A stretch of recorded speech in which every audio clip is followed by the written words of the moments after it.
Deerfest TV is brought to you by Benchy, the official UTV of Deerfest. Bergstrom GM of Oshkosh and the all-new 2014 Chevy Silverado. Horny Buck Seed Company, growing the bucks of tomorrow. Whitetail Dreams Real Estate, buying or selling, trust the professionals at Whitetail Dreams Real Estate. Gold Tip, the official arrow of Deerfest. Diamond by Bowtech and the all-new Infinite Edge, the last bow you will ever have to buy. Deerfest TV is also brought to you by Rage Broadheads, Elite Archery, Field Logic, and Budweiser. Welcome back to Deerfest TV, and well, Dustin, as they say, all good things must come to an end, and two good things came to an end today. We're filming our last episode for 2013, and the Wisconsin firearm season's concluded today with our muzzleloader hunt, and they didn't go out with a bang, they went out with a freeze. Right, yeah. Those fellow hunters that are here in central Wisconsin and anywhere really in the Midwest, we've had these unbelievable temperatures. You've kind of experienced what we went through here and what the hunting was like, but we were fortunately, we made it through firearm season, no fatalities in the state of Wisconsin, which we said, shooting an open 2 weeks ago was our number one goal. We'd love to see it get through. Unfortunately, we didn't harvest the whitetail. We hope you guys did. If you'll go on our Facebook page and share your hunt photos, share the picture of a great buck that you were able to harvest, especially kids. If it's a kid's first year, we'd love to see it. Put it up there on our Facebook page. Unfortunately, we won't be sharing any harvest photos, but we hope you guys do. So please go on our Facebook page. Share either your rifle season or your muzzleloader season success. We'd love to see it. Yeah, I'd love to see the pictures. And again, we're very fortunate. We've got some great properties to hunt, and neither one of us harvested a deer this year. But it's not always the harvest, but enjoying your time of field, and it was a good season, and maybe late season bow hunting yet. We got a chance, and if we do have any luck, maybe we'll do a special episode. But what are we going to look at this week in our Back 40 segment? Well, this week in the Back 40, we're shooting the final episode, so we're in our culmination here, and the final stage really is to go through stand location.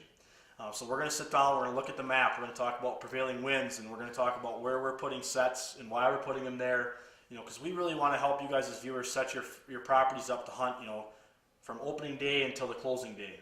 Be able to go in there and hunt stands for all different times of the year, for different weathers and things like that, so that you're prepared.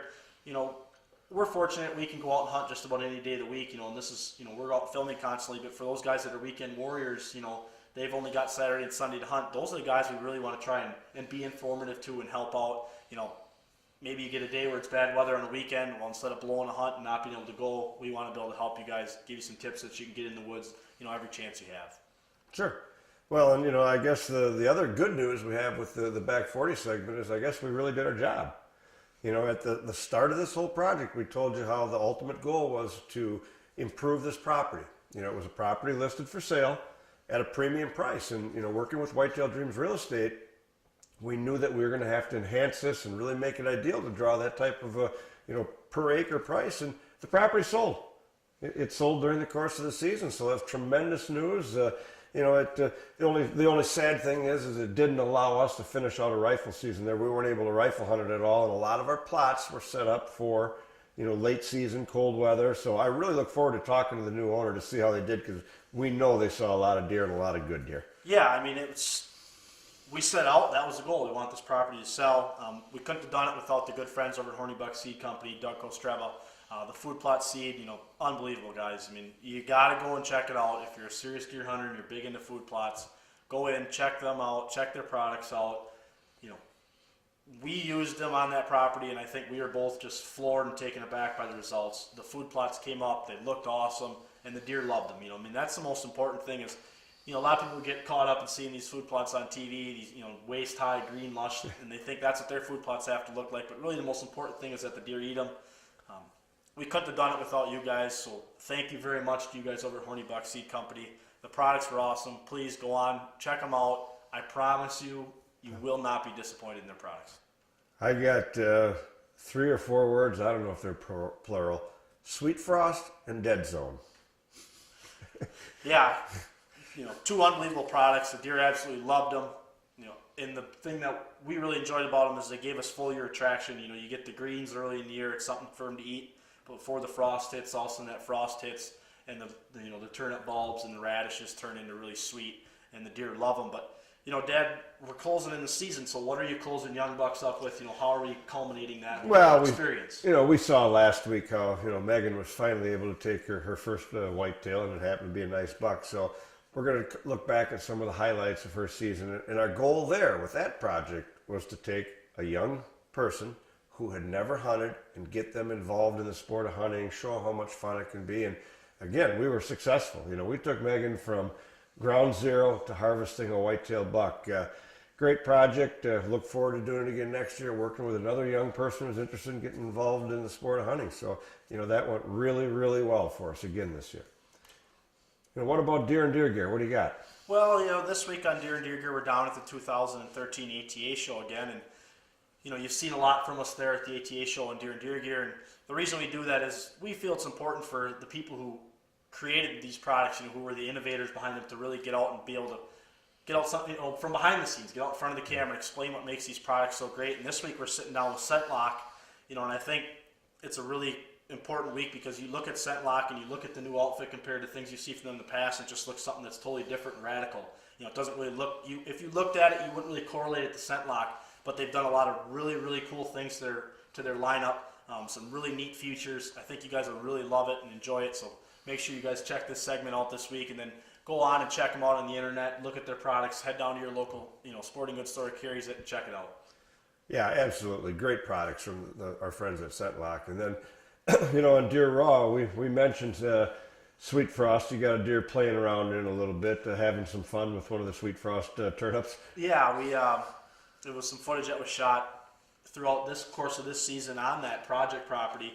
And yeah, it's just one of those pieces of footage that when it happened in the woods, I was running the camera and a buddy of mine was hunting, and it happened, and I was just like, did I really just see what I thought I saw? And you're so focused in on running the camera and make sure everything's in focus, and it all got said and done, and I looked at Ben and I was like, did he really just do that? And he was like, yeah, he did that. So just something that's really cool. It was a really cool experience. We hope you guys enjoy it, but again, it just shows to the drawing power and the magnitude of what a good food plot can really do for you. Yeah, and then on this week's hunt, it's a trip that we went on to Saskatchewan last fall. It's what I bought you for your college graduation present. I wanted to go up and do something we'd never done and hunt Saskatchewan. Totally different experience, but the lesson we learned there is something that we want everybody to learn, I guess, and appreciate and understand, is how hard capturing a deer harvest on video really is. I mean, these are perfect setups. They hunt up there mainly in ground blinds with bait piles. That's the way they hunt, big hay piles and grain piles right straight out in front of you. So you get in the blind, nice shacks or tents, you put the camera on a tripod and you shoot the pile and you get the harvest. Just like that. It's that simple, right? Yeah, right. Yeah, we hunted, up there for 5 days, dark to dark, in the bitter cold, and like you said, you sit there and you expect this big buck to step out and start eating on this hay pile with the grain on top of it, and you got the camera on the tripod. You think, oh, this is going to be perfect. We're going to be rock solid, and it's the last afternoon. It's 15 minutes left in light, and you look over, and there stands a great buck at 15 yards, completely opposite side of the tent from where you expect him, and he's going the other way, and it's kind of one of those should we or shouldn't we moments, and the reality of it is it's still a great story. It's still a way for us to show how hard this really is, and it really more is going to be a focus on the outfitter this week. Mike and Aaron Grunman up at Saskadrenaline Outfitters, they're great people. It's a great operation. If you guys go on, check them out. They're on Facebook, they're on the internet. Truly two-class people. I mean, very great people, and they do take care of you extremely well. The meals and lodging is unbelievable.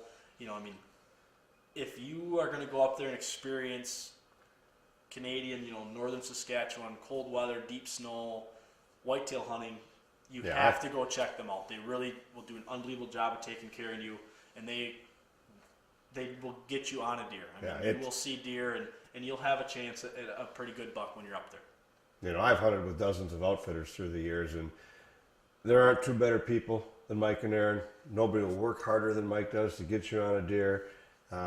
He just can't promise you it's going to stand still in front of the camera. And again, this was Dustin's college graduation present, and honestly, he wasn't going to shoot the deer because I couldn't get it on video. And I said, no, that's not what it's about. We came up here as a gift, as a hunt, to spend time together.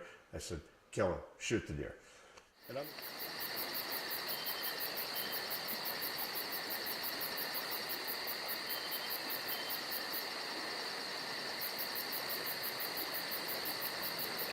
Well, welcome to this week's Back 40 segment, and we're wrapping it up here, and this is our final segment of the season, and really the final segment on this entire property. So, as you saw us mention in the open, this property was actually fortunate enough to sell, but we're going to talk about stand location this week, and the few things that we really want to touch on when it comes to stand location is, access, having good access in and out of those stand locations, wind directions, making sure that we've got them set up, not only for good wind direction once we're in the stand, but also while we're approaching the stand. And then the third thing we talk about is for different times of the year, whether that be hunting food sources early in the year, to getting off of them during the rut time of the year, to getting back on them again then late season, and then also bad weather. If we get inclement weather such as snow or rain, you don't want to be sitting out getting wet, so we tuck a ground blind in or something along that nature. So we're going to talk about those few key things this week, and we've already talked several times about the great access that this property has, whether that be off of the power line or in through this main access road. So we talk about stand location, so we're going to start basically on where are we starting the year early in the year, and where are areas you guys should focus early in the year. And we really like to key in on that food. When September opens up, or around the opener, we really like to hunt those food sources up until about the last week of October, until we start seeing that sign that tells us to dip into the timber. So when we look at this front food plot, we know that our two main bedding areas are here and here, and we've observed early in the year that a lot of the deer are down in this bedding area, preferred to this one, whereas later in the year they start moving into this one once we get into that late October and November time of the year. So, here's our prevailing, here's north. So our prevailing winds for us this time of year for throughout the course of the year really are norths, wests, or northwest, somewhere along that. And we'll get a few easts here and there, but not very common. So when we look at this food plot and hunting it, we've really got to be really selective on the wind directions that we hunt this food plot on, because our prevailing west winds are going to blow right back down into the bedding. It's going to make it extremely hard for us to hunt. So what we decided to do is we're going to be able to hunt this on easts, northeasts, or due north. And that's really the only choices we've had. And we know that our deer are primarily going to dump out of this and then work up into the field. So what we've decided to do was chose a stand site in this little nook of the food plot. And the reason we chose this is it sets us further back off of the main feed source, and it's going to allow us to allow that northeast wind to blow back down. And we know through experience, through looking at trails, that we're not going to get a lot of deer moving back in here behind this set. Those deer are going to cruise this edge, or they're going to come out and feed in here. So with the north and northeast wind, it allows us to come in on our access and slip into the stand really easy with our wind blowing away from our main bedding area the entire course of the time that we're in there. So it's a great area for us to really slip in. We can hunt this front food plot. Yeah, it might be a little frustrating at times because deer are going to be out in this food plot. We might not be able to get a shot at them, but the key is that we're getting in there undetected, and we're going to be undetected when we're in the stand. We've got great access in. Our prevailing wind is perfect. What we've also decided to do on this food plot was actually to tuck a ground blind in. And the reason we decided to tuck this ground blind in was if we got souths, easts, or southeasts. So if we got winds blowing generally this direction up out of here, and what we've decided to do was tuck a ground blind in right on the point of this timber. And what a lot of these deer will do is they'll funnel out of this bottom, or they'll come out into this corner. And what that allows us to do is put a ground blind in there is on rainy nights. It allows us to get in there, stay dry, keep the camera equipment dry. So we can slip in again with our winds blowing here. We slip in on our access into our blind. Our wind is never blowing into the bedding area as we're accessing or as we're sitting, and it allows us just a great easy way to sneak back out as well without disturbing the deer.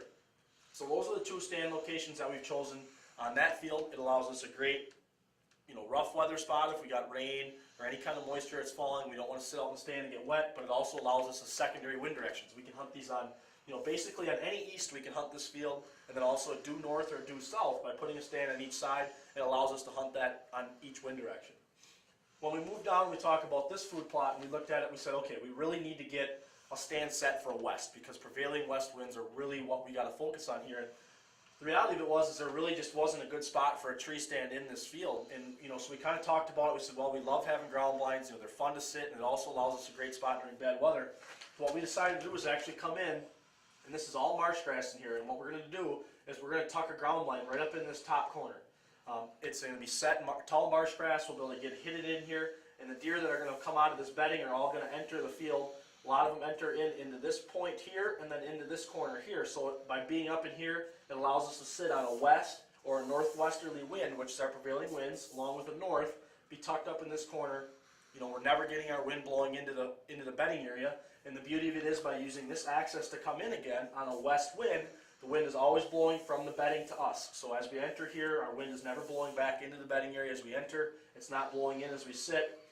We can get in here. Again, it's going to be one of those sets that might be a little frustrating at times. The deer could be out in the large area feeding, but it's important that we just kind of suck back. We don't bother those deer. We don't give them our wind. They don't feel pressure. They don't know we're hunting them. And it really is a great spot for us to sit and learn. And it's a spot we can watch, observe, notice deer patterns. You know, it's a new property, so we don't know exactly what these deer are going to do. Early in the year, a lot of times we like to sit more observatory sets. Yes, we might get a chance at a shot, but it's not a main focus. Main focus is we want to get in there undetected. We want to be able to hunt and observe what's going on. Now, these sets will also be good during the rut time later in the year because it's going to allow us to hunt these edges where these bucks are going to start laying down scrapes. It's a great spot for us to sit that last week of October, first week of November. When we move down now and we focus on this field, you know, early in the year we tend to get a lot of southerlies. You know, we'll get periods of where we'll get a good south wind blowing. As we've talked about several times about this project, you know, this is the major sanctuary, the ATV park.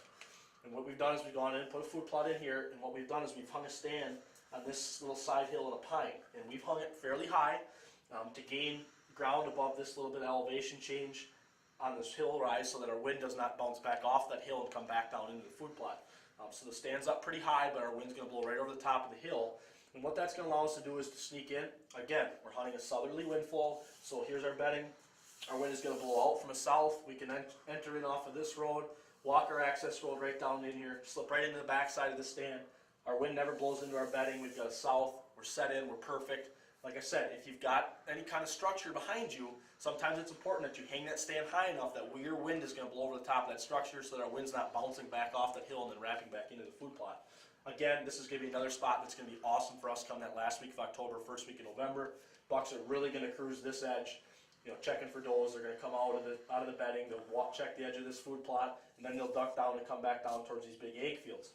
You know, so now when we talk about the last food plot, what we've done is we've carved in a little tiny food plot here.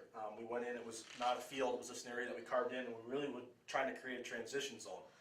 So we've got this food plot that we carved in, and what we're going to do is we're actually going to, these are all small pines. What we're going to do is we're going to tuck a ground blind right into these small pines, right in the corner, and what that's going to allow us to do is hunt on a west, on a south, or a southwest.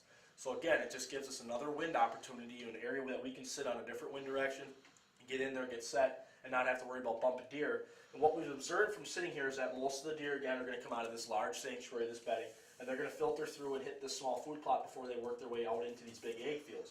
Again, we've got great access. We can take the power line right back in the back door and slip right into the back of the stand on a southwest or a west or south wind. It's going to blow straight back out. Now, the only thing we have to be really careful about is if we get really stiff winds, we've got to be careful that it's not blowing clear back into this bedding. It's really more of a spot that we have set for a west. It's going to allow us to blow straight back out into these big egg fields. We'll catch deer on their movement and their way through. We can hunt it on south and southwest as long as it's not blowing, 10, 15, 20 miles an hour. But again, by putting a ground blind there, it gives us another bad weather spot. It'd be a great spot for us to sit. Now, the other stand site that we've chosen on this part of the property is we've actually gone in and there's a small finger ridge that runs off of the back of these big fields along this swamp edge. And it's, again, just another great travel spot where they come out of this bedding and they dump out into here. And we've hung a stand right about in this area, and the reason we've chosen that is there's an old logging road that comes out and it runs out into these fields. So we've hung that stand to hunt on a northwest or a west, so it's going to blow down like this. Again, we've got great access. We can slip in along the big egg field here right into the back of the stand. The deer are going to come up out of this bedding in the swamp, and they're going to filter out towards these big fields. So on the west and the northwest, give us a great spot to sit. We can slip out of there. It's an easy spot for us to get into with the standing corn. We're undetected getting in and out of there. Just another great stand site. And it's going to be another spot that's really good for us again come, that late October, early November when we start hunting the rut, because it's going to be an area where deer are really going to travel this swamp edge, along with coming and checking the backside of these egg fields, going down through and checking all the rest of our food plots.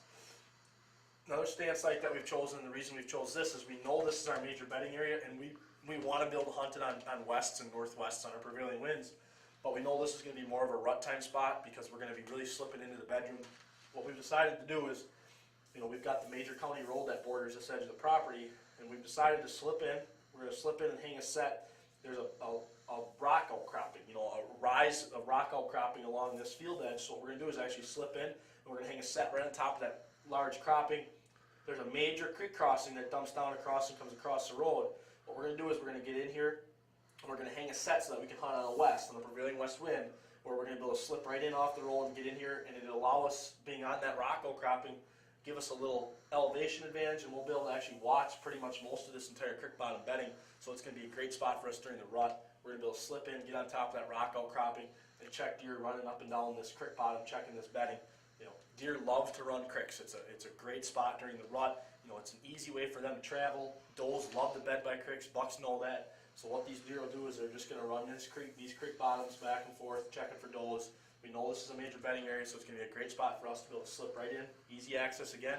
Our wind will never blow in. Sitting in on a west wind, we'll slip in, get on top of that rock outcropping. It'll be a great spot for us to sit. So as we talked about, we've got stands that are going to be effective early in the year on the food, and then also they'll become effective again late in the year on the food. But we've also got stands, a few tucked back into areas that we know can be good all-day sits. Whether we're sucking into the timber a little bit in a couple spots, but it's also important to know with as much ag is on this property, as much food as we have, that late October, early November part, when those bucks really start laying down sign and they're running, checking for does, they're going to be popping out into these food plots in different places, checking for that first doe to come in estrus. So those sets along these field edges will be great spots for us to sit. When we start getting into that early rut stage, and then as we start getting more into that peak rut, we'll start jumping into sets that are more bordering up to our bedding and sitting those. But the key is that we've got great access. We're never allowing our wind to blow into our bedding. When you hang sets, don't just think about where the wind is going to be blowing when you're sitting there. Think about where it's going to be blowing as you're entering that stand. If I'm hunting this stand and I know that my deer are bedding in here, I don't want to be coming in somewhere where my wind is going to be blowing into that bedding as I'm approaching. You don't want to be walking through bedding at any point. Access is something that's really, really important. You'll hear us say it a lot, and you'll hear a lot of people say it a lot, that getting in and out of your stands as effectively as possible is just as important as where you hang that stand with prevailing winds as well. So we hope you guys can take a couple tips out of this. Remember, it's all about access, having spots for different times of the year, having spots you can sit in bad weather, and hunt safe. And remember to wear your safety harness when you're in a tree.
Well, we hope you enjoyed the Young Buck series. As you can see, we took young Megan from having never hunted to harvesting a whitetail buck. You know, it was a true pleasure for us to be able to work with her, spend time with her, and help her grow and get involved in hunting. And, you know, that was the ultimate goal, is to get kids involved in hunting. So everything we can do to do that, you know, we look forward to this project again next year. But, you know, we certainly want to thank our sponsors of this, Bowtech and Diamond Archery with the all-new Infinite Edge bow. She loved it. You know, Field Logic for providing the targets, and John Sport Shop for, you know, setting up the bow for us, letting us come shoot there again. Young Bucks was a great experience. Megan, we loved working with you, and hope you have many, many more years of success in the whitetail woods.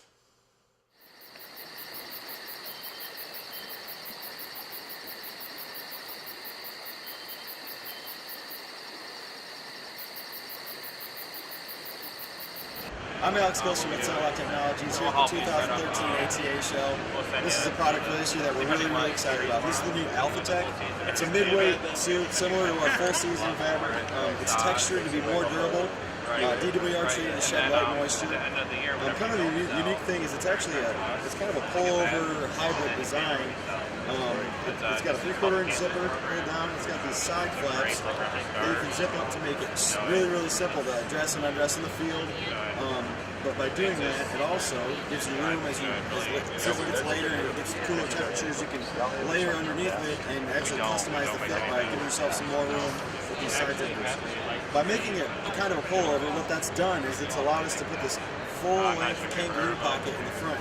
So it's a great hand-warming pocket, keeps hands warm, close together, allows you to keep your gear close at hand. It also gives us this exterior pocket here, this full-length panel for binoculars, rangefinders, calls, anything.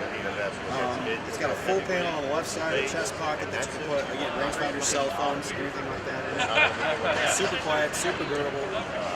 It's got a safety harness port in the back, so you can wear your harness to keep sent down, stay safe, and still be able to utilize your pockets by wearing your safety harness under the jacket.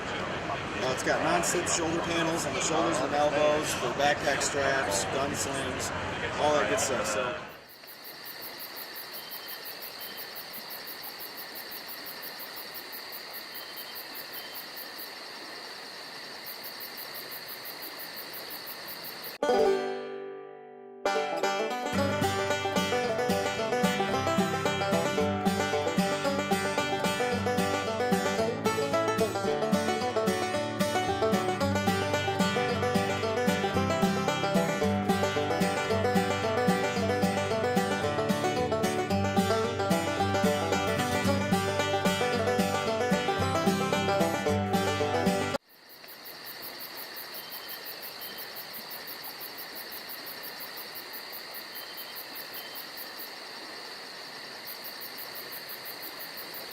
I guess, you know, how big is your operation? I mean, how big of an area are you guys outfitting on? What we have is 110 square miles, and then we just expanded. We partnered with Dory Mountain Outfitters, so we're probably looking at, I don't know, 250 square miles, a couple 250,000 acres, and lots of deer, lots of bucks running around on it. So that's, I mean, for an area that big up here, I mean, what do you guys guess your deer density's at? I mean, you know, if you had to guess on a square mile block, how many deer do you think? It's tough to tell on that because we just throw out the baits and it's so concentrated. But I mean, on a bait, I generally space my baits out 2.5, 3 miles apart, and on an average bait, I'd say everyone's seeing probably 8 to 10 bucks on average. I mean, you can see more than that, but a good high buck to doe ratio, and just guys see bucks all day. And the surprising part is up here, you know, the prime time is 10 to 2, so get the guys in there dark and pull them out at dark, and it's constant deer movement all day, which is, I guess, the exciting part, the reason people come up here. Sure, any time of the day a big one could step out. So Oh, for sure, yeah. Those are still with the fawns.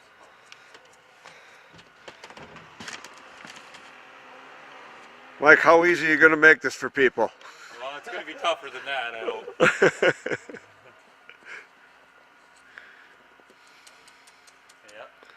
Yeah, it's surprising though. We've had guys come in there and there'll be a big buck, middle of the afternoon, big buck just sitting there on the feed. boy, this is going to be a great trip. The first thing we do, we pull in. What do we see? There's deer right in the yard. So we know there's a good deer here. There's a big buck rack sitting on the no hunting snowman you saw earlier. Deer in the yard. We come in. We've got a great lodge with some phenomenal mounts on the wall. Some absolutely giant deer. We're up here with Saskadrenaline Outfitters in northern Saskatchewan. This is going to be awesome.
Well, here we are. It's day 3 of our Saskatchewan whitetail hunt.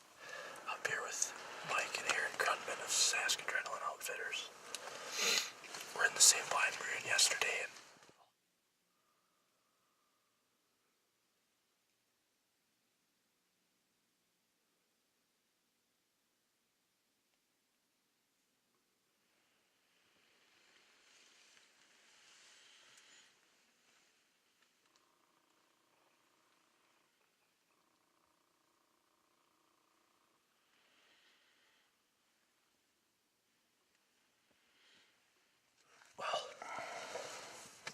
we're pretty sure I just shot a really good buck. I mean, a really, really good buck.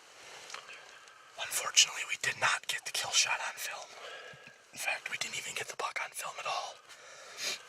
We've got the bait right out here in front of us, about 60 yards. And this deer was coming from the bait to us, and he come out of this real thick stuff right here next to us. And I mean, by the time we even saw him, he was standing here at 15 yards right on top of us. And we had the camera on a tripod on the other side of the blind, and we had no chance to even get the camera turned that way or try to get it on him. Like I said, just can't say enough about Saskadrenaline Outfitters up here in Sled Lake, Saskatchewan. We're about, 3.5 hours, 4 hours north of Saskatoon. We are up here in what you would call God's country. Completely out of cell phone reception area, totally. No connection to the outside world, and we've really enjoyed ourselves up here in camp this week. Unfortunately, he was just in the one area in the one little corner of the blind where it was impossible for us to get footage of him or get the kill on film. And like I said, we only saw this deer for maybe 15 seconds before we shot him. He was at 16 yards when we first saw him. There was just no chance for us to get the camera off the tripod and get it on him and get the shot on film. But luckily for us, we were able to make the shot, and we have a good story to tell. We can certainly show the kind of deer they have here at Saskadrenaline Outfitters. Like I said, this isn't the biggest deer. They've got a lot bigger deer up here, but this is a great deer. It's a beautiful 10-pointer.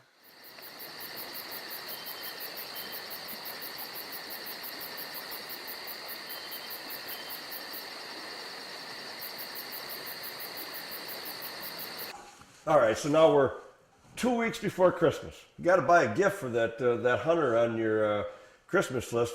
Pick one product. What are you going to buy? Well, this year I'm going to have to go out and buy him a pack of Rage Broadheads, especially the new chisel tips.